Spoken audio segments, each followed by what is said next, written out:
Sinusuyod ng mga tauhan ng DOTR ang ilang kalsada sa Metro Manila para manghuli ng mga pampublikong sasakyang nagbababa sa mga hindi tamang lugar. Sa operasyon sa Parañaque, may mga nabisto ring bumibiyahe kahit walang permit. Balitang hatid ni Nico Wahe.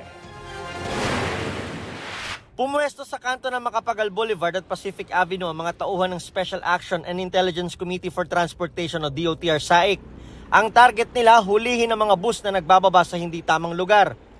Madalas daw kasi na ang mga bus na nanggagaling sa South Area, nagbababa sa kantong ito at hindi na pumapasok sa PITX. Mukhang nagulantang dyan ang mga driver. Buena mano sa huli ang Egypt na ito. Kasi yung pasahero, minsan namimilit. Namimilit? Opo. Kasi lalayo ba sila kapag... Opo, lalayo kasi. Lalo na kung halimbawa dito lang sa Icon, dito lang trabaho, dito talaga nagpapababa. Huli rin ang bus na ito na galing Alabang matapos maaktuhang nagbababa ng pasahero sa alanganing babaan. Alam naman daw niyang bawal magbaba rito. Kaso, diyan kasi sa napasok disable pa yon. Kukumpiskahin ang mga lisensya ng mga driver na nahuli. May isang bus din na walang signboard. Ang bus namang ito na galing Cavite, nagbababa na nga sa hindi tama, nadiskubre pang walang permisong bumiyahe. Wala kasi ito ng tinatawag na CPC o Certificate of Public Convenience na isang requirement ng LTFRB para makabiyahe ang isang bus. 2022 pa ang CPC na napakita ng driver.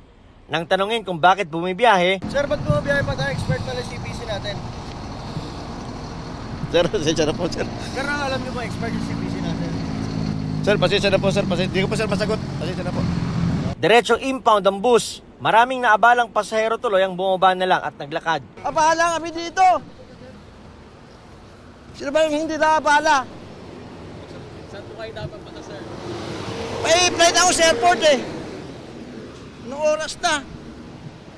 Buti kung dapat sila humaharang doon na sa sa kusang PITX.